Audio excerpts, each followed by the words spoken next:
po ang inisubulan ng bawat isa. At salamat, Lord, dahil iligtas mo na ng bawat isa upang papuritin ka, upang sabahin ka. Lord, salamat, Lord, dahil marunong po kami ninilalatin at papuritin po kami ninilibigyan, Lord, sa lakasin, Lord, sa aming pangangalawa, Lord, kami po rin nakatayo upang sabahin ka, Lord. Tumitalong ka, wala kang panulat sa lahat. Ito talaga rin sa pamatay na kahit sino. Yung pagkakalimutan sa awa ng puri sa iyong pangalan. Dahil ikaw lamang Lord ang aming sinasamba mga pangyarihan ng Diyos, ang tagapaggamot, ang healer at revealer sa lahat na napakabunod sa amin. Binabalik namin sa iyo, Lord, ang mataas sa pagpuri at pagsumba. Sa tamang pangalan ng aming Panginoong Jesus. Amen. Amen. Salamat ako na rin amin.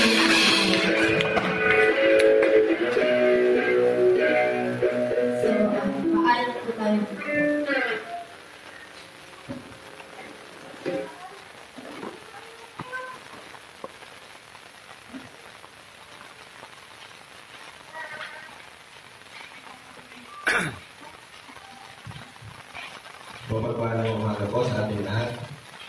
Nandako po tayo sa ating object lesson.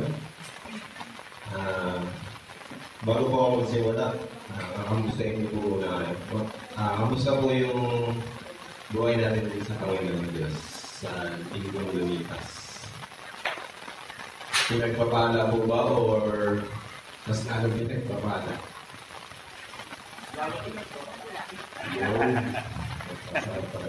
Saan tayo nagpapala? Ano po ito is... Ano po ito? Bato. Maliit lang pong bato yung dinala ko. So, magbibigay po ako sa inyo ng verse about sa bato na aking object. Buksan po natin ang Biblia po sa Mateo chapter 7, 24 hanggang 27 po. Mateo chapter 7, verse 24 to 27. Ang sabi po dito,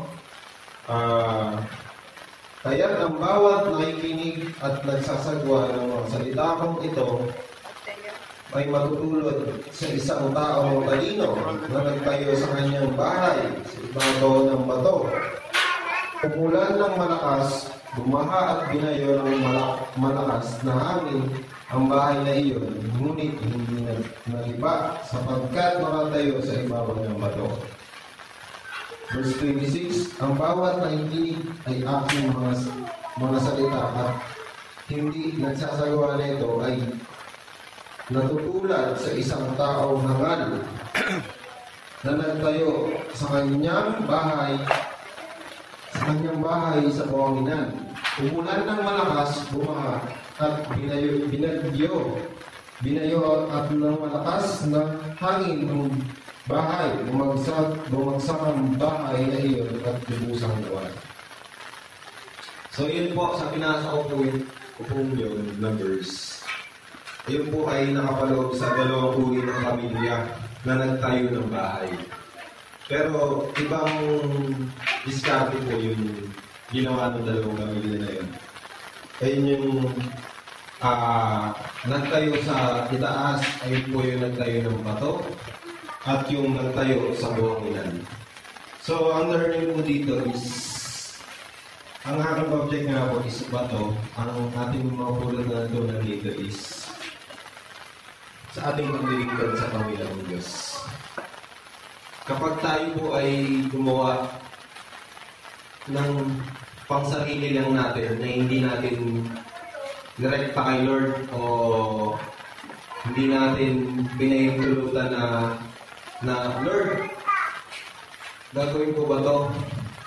Gagawin ko ba to na nakapaloob sa akin o mas kampanya sa akin?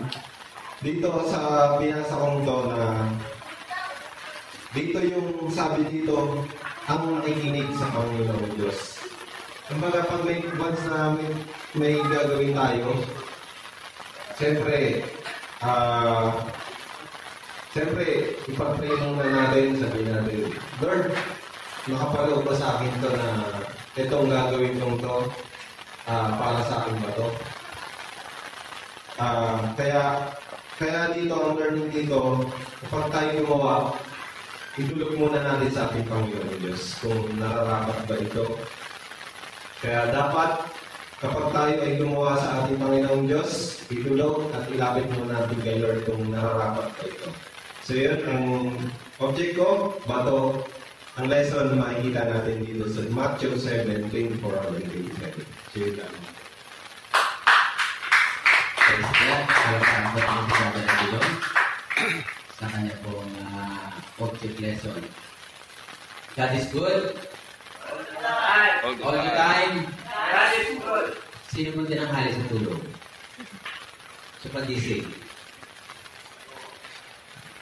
Lahat, no? Diba? Hindi natin alam. Napapansin ba natin, minsan pinaparanas ni Lord yung iba-ibang panahon? May aral po sa atin yan. Tinitingnan ni Lord kung ano yung ating puso. Pero mo summer ito, inulan tayo. Dapat sana ito laging tag-init. Pero bakit inulan? Kasi may plan ni Lord para subukin ka. Tistingin ka. Tingnan mo nga, paulanin ko ito ngayon kung ano yung kondisyon na ating anak sa panahon ng pagsamba. Kaya maraming minsan, uulan na Lord. Sa sunod na ako magsamba. Paano kung dumating si Lord sa panahon ng kalagitnaan ng bagyo? Amen. Sana ay batatan. Di ba? Nandito pa rin. Amen. Kaya ito yung lagi natin tandaan, kapag ang Diyos sa ating pinag-uusapan, kinakailangan wala tayong magiging dahilan. Amen po? Amen. Palakpakan po natin ang Panginoon. Hallelujah. Ito po yung ikalawang linggo ng taong ng buwan ng Marso, taong 2025. Malapit na naman ang December. Ganda yun yung mga pulsa. Di ba? Malapit na naman December. Marami nang may pumuntas yung mga Ninang, pamasko po. Ninong, pamasko po. At mabilis ang panahon. Kaya habang mabilis ang panahon, mabilis din yung ating aksyon para sa Panginoon. God is good. All the time. Hallelujah. Kabayan po natin ating mga katabi. Kilala niyo pa ba ang katabi niyo? Ikaw ba yung katabi ko na nakaraan linggo? Mukhang iba na mukha mo ngayon Lagi natin tandaan ng ating mga katabi. Pag-pray natin na sana makatabi ko ulit siya. At ba iba pa ulit maging katabi? Yan lagi yung ating alalahanan bilang kapamilya natin sa Panginoon. The Lord is good. At asahan po natin, kapag si Lord ang laging kasama natin, may wala tayong talo. Puro tayo panalo. Amin po! Kapag si Lord ang laging kasama natin, wala tayong talo. Puro tayo panalo. Salamat po sa worship team na tayo ay patuloy na nagkakaroon ng mataas na pagsamba sa harapan ko. Palakpakan natin ang worship team. Salamat sa mga Brother Paul sa pagpatuloy na ginagamit ng Panginoon sa larangan ng pag-ayos sa ating pong lingguhang musika. Sige po, dito po sa Jeremiah chapter 33, verses 1 to 3. Tayo lahat po ay tumayo ulit bilang paggalang sa pagbabasa ng salita ng Diyos. Jeremiah chapter 33, verses 1 to 3. At ako ba magbabasa sa verse 1, kayo sa verse 2, sabay-sabay tayo sa verse 3. Jeremiah chapter 33, verses 1 hanggang 3. Basahin ko po sa verse 1. Muling kinausap ni Yahweh si Jeremias, samantalang ito'y nakatiit at mahigpit na nababantayan. Verse 2. Ganito ang sabi sa kanya, ako ang umugis at nag-ayos ng buong daigdig. Yahweh ang aking pangalan. Kung Verse 3. Sabay-sabay ko sa verse 3. Kung tatawagin ka sa akin, tutukunin kita ipahayag ko sa iyo ang mga bagay na maniwaga na hindi mo pa nauunawaan. Tayo ito'y manalangin. Itaas natin ating mga kamay. Lord, narito po kami sa umagang ito. Nagpapakumbaba at nagpapasalamat dahil ginising mo kami sa buong magdamag na aming pagtulog. Binigyan mo kami ng panibagong pagkakataon para kami po sama-samang magsamba sa iyo lamang, Lord. Salamat po. Samahan mo kami at sa aming pag-aaralan ay maintindihan namin unti-unting lumakas yung ang spiritual na katauhan. Salamat po sa pangalan ng Jesus. Amen. Purihin ng Panginoon. Tayo natin makapuna. Ang ating pong topic ng umaga ay Christ is the answer. Ang Diyos ang kasagutan. Dito po sa ating binasa, basahin ko po ito muli. Muli kinausap ni Yahweh si Jeremias. Samantalang ito'y nakapiit at mahigpit na nababantayan. Ganito ang sabi sa kanya, ako ang lumalang, humugis at nag-ayos ng buong daigdig. Yahweh ang aking pangalan. Verse 3, kung tatawag ka sa akin, tutugunin kita. At ipahayag ko sa iyo mga bagay na nahiwaga na hindi mo pa nauunawa. Ito pong salita nito, ito po ay ang iba halos familiar na rito. Ang iba naman ay halos bago pa rito. Kung bakit ito dinala sa atin ng Panginoon, mayroon po siyang napakahalagang bagay na gusto natin naiintindihan. Noong panahon na si Haring Jeremias, propeta pala, sorry. Noong panahon na si Propeta Jeremias, siya po ay kinulong. Hindi po basta-basta ang pagkakulong kay Propeta Jeremias. Kung basahin natin dito sa verse 1, sa loob ng bilangguan, nakatali pa ang kanyang kamay. Sa ngayon po, sa kulungan po natin, mayroon po bang matagpuan kayo na nakakulong ka na nakatali pa ang kamay mo? Mayroon wala? Wala. Ang sa atin ngayon, bartolinahan ka lang, kaya masyadong pabigat yung kaso mo. Tama ba? Pero sa Jeremias, hindi basta-basta. Ano sabi ng verse 1? Sabi nga dito, siya ba'y nakapiit at nakatalikala pa ang kamay. Napakahirap. Ang sitwasyon ni Propeta Jeremias na siya pinasalot ng bilangguan. Kung kayo po kayo nakaranas ng ganang klase ng sitwasyon, bilanggo ka na, nakakatingna pa ang kamay mo. Napakahirap.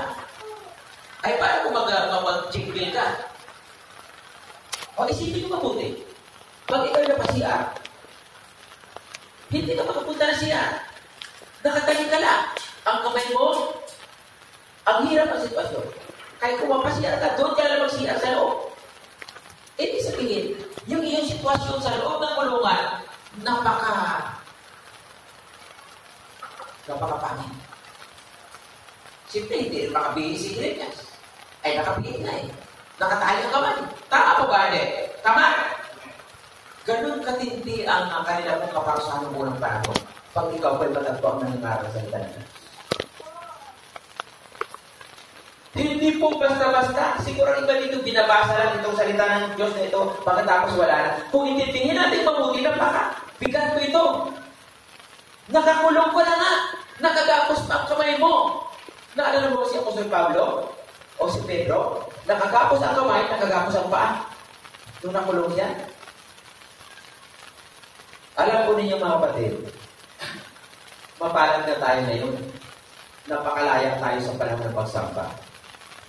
Samantalang nung unang panahon, makita ka na ikaw nagsampa. May talaga tayo. Mapalad tayo ngayon. Dahil malaya tayong kumilos, malaya tayong gumalaw sa paglilingkod sa Panginoon. Naalala niyo ba doon sa yung 21 Egyptian noong nakaraan? Diba? Pinutulan ng ulo. Noong sila po ay nakalugod na, sabi niya, sino ba?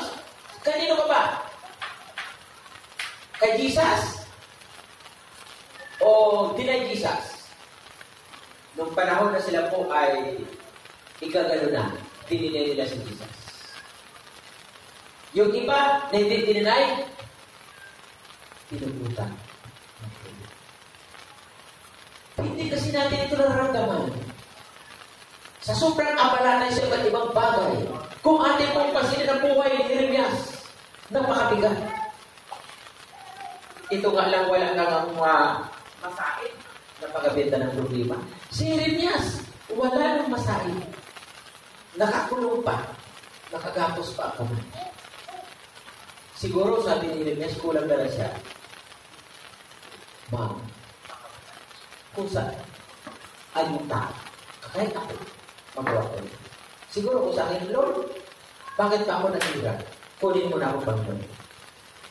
Sa loob ng pinangkuan, hindi lang yun nakapiit, hindi lang nakapiit yung kanyang kamay. Basahin natin mabuti. Sabi dito, nakapiit at mahigpit na nababantayan. Pero kung nakagapos na ang kamay, mahigpit pa siyang binabantayan. Ibig sabihin, grabe ang galit nila kay Jeremias. Gaano katindi ang galit nila kay Jeremias, samantalang ginawa lang naman ni Jeremias ay nangaral ang salita ni Diyos. Ganon ba katindi ang parusa ng mga panahon? Ganon.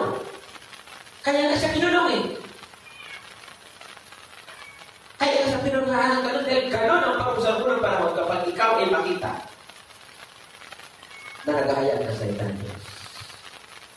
Nung panahon ni Jeremias. Kapatid, ang aming topic ko ay Christ is the answer. Sa totoo lang yun, marami po ngayon na mga anak ng Diyos na bilanggo sa problema. Bilanggo sa problema na apektuhan ng paglilingkod sa Panginoon. Bilanggo ng hanap buhay. Halos linggo hindi lang kapag-church dahil trabaho dito, trabaho dito.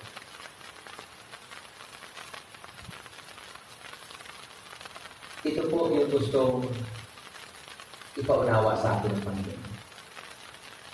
Hindi ang Diyos nagbibilanggo sa atin ng mga problema. Si Satanas ang gumagawa ng kanyang mga kamay. Sa sitwasyon na ito, gusto mo tanong sa atin na, ito na po yung panahon para gamitin natin ang lahat ng katalinuhan para tayo po ay magkaroon matibay ng pananampalataya sa kaban ng Panginoon. Huwag tayo magpabilanggo sa mga problema. Amin po? Sapagat ang problema hindi magpagbigay ng kapayapaan. Tanging ang kapayapaan ay galing lamang sa ating Panginoon. Hallelujah. Sinishake tayo ng gusto ng kaaway ngayon. Inuuga tayo ng kaaway ngayon, double time, triple time. Kasi alam kasi ng kaaway na si Jesus malapit nang dumating. Kaya sabi ito sa Hebrews chapter 10 verse 25, sabi doon, huwag ninyong kaligtaan ang pagtalo sa ating pagtitipon, kundi palakasin ang loob ng bawat isa. Dahil nakikita natin malapit na dumating ang Panginoon. Malapit na dumating si Lord. Ay, ito yung sabi ng Panginoon. Double time tayo, triple time tayo. Kaya naalala ko ang CCM. Halos, ang CCM, ngayon ako nakabalita, umaabot sila ng 13,000 isang service. Sabi ko, praise God. Ay, 4 na service sila maghapon. Purihin ang Panginoon. Dahil doon sa kanilang mission na binigay ni Lord, marami ang kanilang dadaan sa Panginoon. Dumating pa sila, marami ang maligtas. Ganon din ang voice. Amin po? Amen. Double time, triple time, dito tayo malapit ang panahon na sinabi ng aking Panginoon para kasi natin loob ng bawat isa. Hallelujah. Nakalala ko si Jeremias. Kung siguro po ako sa panahon ni Jeremias, para Lord, hindi ko alam.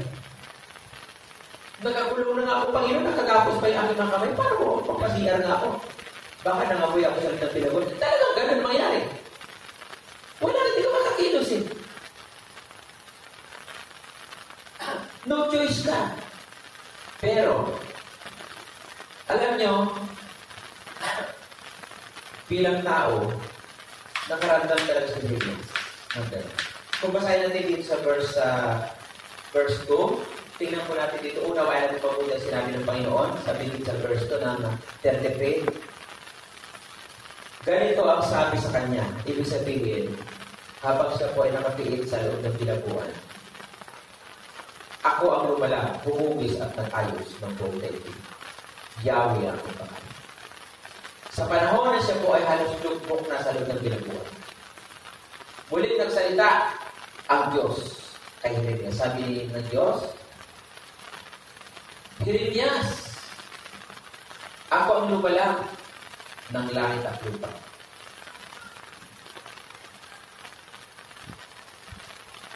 Yahweh ang aking pangalan. Ibig sabihin, nagpakilala ng Diyos sa kanya kasi parang nawala na siya ng pag-asa eh. Pangatlo, sa verse 3, sabi nito, kung tatawag ka sa akin, ito na po yun. Sa panahon ng kanyang halos parang wala na siya ng pag-asa, sabi nito, kung tatawag ka sa akin, tutugunin kita. Sabi nito, sabi ni Lord, kung tatawag ka sa akin sa panahon ng ikaw ay bilanggo ng mga problema, sabi nito, tutugunin kita. Tulungan kita. Yakapin kita. Ipagtanggol kita. Palayain kita. Dahil sabi ni Lord, ayaw mong nakakulong ka dahil anak kita. Amin po ba? Palakpakan natin ng Panginoon. Hallelujah! Ayaw ni Lord na ang kanyang mga anak ay hindi kulong ng problema. Ayaw ng Panginoon ang kanyang mga anak ay hindi lagi nakasibangon. Ayaw ni Lord ang kanyang mga anak ay hindi laging parang hawak-hawak niya buong mundo. Di ba? Lagi ginahawit yung wordism ngayon. Sabi nga, nakasibangon ka na lang palagi. Di ba? Halos kabisado natin lahat. Parang ikaw na ang nagmamayari ng lahat ng sama ng loob. O, biro mo yan? Itsura mo'y hindi na maipinta. O, ano sunod? At para pang sasayang na ang uso mo sa lupa. O, diba? Dahil sa problema, pati yung uso mo, sasayang na sa lupa. Ayaw ng Panginoon na ganon. Ano sabi ni Lord? Philippians chapter 4, verse 4. Rejoice in the Lord always. And again, I say rejoice. Walang Kristiyanong nabubuhay sa kalungkutan. Sapagkat ang kalungkutan, yan po ay mangatid sa atin sa mga karamdaman. Ano sabi ng doktor? Laughter is the best medicine. Sabihin mo sa katabi mo. Sige, sabihin mo. Laughter is the best medicine. Sabihin mo.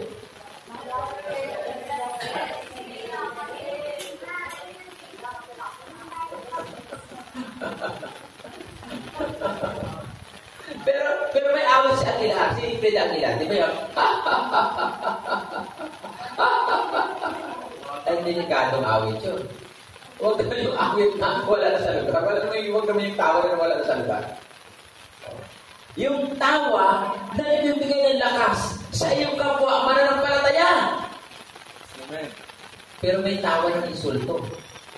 Ano yung tawa ng insulto? Hindi yun ang kailangan ni Lord. Ang kailangan yung tawa na ibibigay ng lakas at sigla sa bawat mananampalataya. Purihin po ang Panginoon. Ito po ang nais ni Lord doon sa buhay ni Jeremias.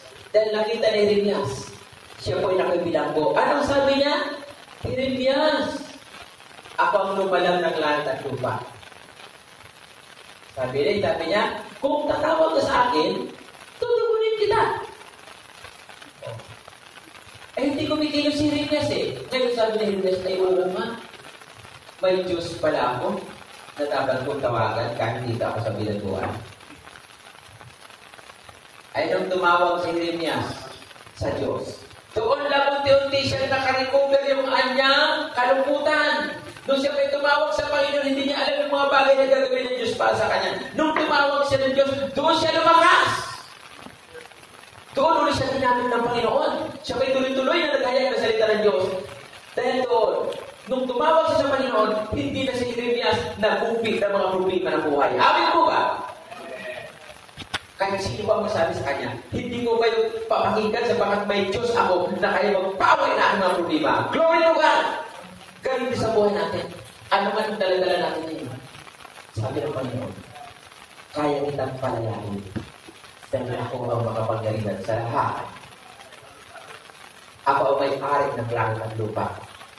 Ayaw ko kayo ay ibilangguin ng problema. Ayaw ko kayo ikapos ng kaaway. Sabagat ako ang nagbibigay sa inyong tunay na kagalakan sa inyong paglilingkod sa Panginoon. God is good. Hallelujah. Purihin pa ang Panginoon. Kaya Christ is the answer. Ang Diyos ang katugunan. Sabi ng Panginoon, ako ang daan, ang katugunan, at ang buhay. Sabi din ng Diyos, I am the peace of the world. Ako ang kapayapaan ng sanlibutan. Kung gusto po natin ang mapayapang buhay, kay Jesus ang kasagutan. Kung gusto po natin ang tuloy-tuloy ng pagpapala, kay Jesus ang kasagutan. Salamat po sa kayo ng mag-asawa si brother ko sa Castelluan. Meron po sila simulang business na doon din na po sila binabangon ng kapalan ng Panginoon. Pakapalan ng asawa. Dahil dito, ulit po sila nakakagalaw sa isang magandang plano ng Diyos sa kanilang buhay. Pero bago mangyari yun, meron pong ginawa ang kawan. Gusto silang bilangguin sa problema. Pero hindi sila pumayag sapagat ang Diyos nila ay Diyos na makapangyarihan sa lahat. Amin po! Hallelujah! Dahil kung nalampasan nila ngayon, although niya ang kagalakan ng buhay sa kanilang mga puso at sila po yung pagkapamilya na naglilingkod sa Panginoon. Pero kaya, ganon katindi ang Panginoon, ganon sa buhay ni Jeremias. Sabi ng Diyos kay Jeremias, kung tatawag ka sa akin, tutugunin kita. Ang Diyos hindi po nagbawasak ng pamilya. Ang Diyos ay nagbubuo ng pamilya at masayang pamilya. Ayaw ni Lord na ang pamilya natin ay wasak. Yan po ay isang bilanggo ng kawan. Hindi nais ng Panginoon na ang pamilya ay masaya at naglilingkod sa Panginoon. Ang ngiti ay lagi na sa labi. Malayo ka pa ay, sis, good morning. Brad, good morning. Mag-church na tayo. Ay, umuulan eh. Ay, ano naman umuulan? Ano problema kung umuulan? Ay, talaga umuulan eh. Panahon yan eh. Ang mahalaga yan, yung oras sa paglilingkod sa Panginoon. Amin mo ba? May bagyo pa nga eh. Pag dumatapag ka, gawin na kayo bagyo. Ay, paano kung sa bagyo dumating si Lord? Kaya, yung panahon na yan, hindi na yung dapat kailangan itahilan. Pinaparanas talaga ni Lord dyan. Isipin ko sobrang init. Eh, delikado nga pala yun. Delikado nga yun. Baka mamaya, may stroke na yung lahat niya. Siyempre, may kaunting ulan naman. Pag umulan naman, at doon para tayo sa higaan, ay hindi na po yun. Kaya pag oras ng Panginoon, ibigay natin kay Lord sapagat si Lord ay naghihintay na sa atin. Amin ba ba? Hallelujah. Ang Diyos ay naghihintay sa atin. Kaya huwag tayong mamungay sa kapos ng problema. Sapagat ang problema, yan po ang magwawasak sa buhay ng bawat nangyayari. Kung gusto mong umangat ang paglilingkod mo sa Panginoon, pumangon ka, tumayo ka spiritual. Sabihin mo, Lord, I am your God. You're my God. Ikaw ang aking Panginoon. Kagaya ni Jeremias. Alam niyo, ang pangako ng Diyos kay Jeremias, hindi lang yun. Sabi niya, ipapahayag ko sa iyo ang mga maliwaga, ang mga bagay na hindi mo pa nauunawanan. Hindi kasi naintindihan ni Jeremias ng mga bagay. Na siya pala, kapag nangaral sa salita ng Diyos, ay makukulong. Hindi pa niya alam yun. Kaya nga, nagsalitaan Diyos sa kanya.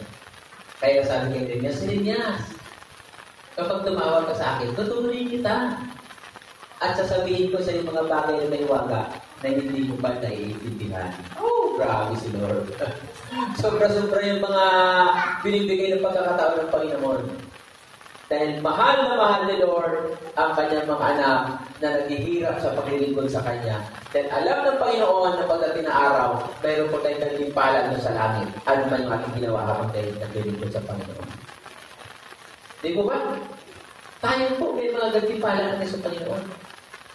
Kaya lang, sabi ng kaaway, hindi ako papayatin dahil yung nagtimpala matanggap ko, kasi sirain ko ang buhay mo. Wasakin ko ang buhay mo. Kulungin kita sa problema. Pero tayo, binigyan tayo ng lakas gaya ng Angela. Diba? Sabi, ang pinto ng Angela, yung istorya ng Angela, kapag sa bagyo, tumataas yan. Hanggang pataas. Halimbawa, ito ang pag ito ang hangin. Ang hangin, ito, ang hangin, ang Angela dito yan, sa taas ng hangin. Kaya hindi na siya.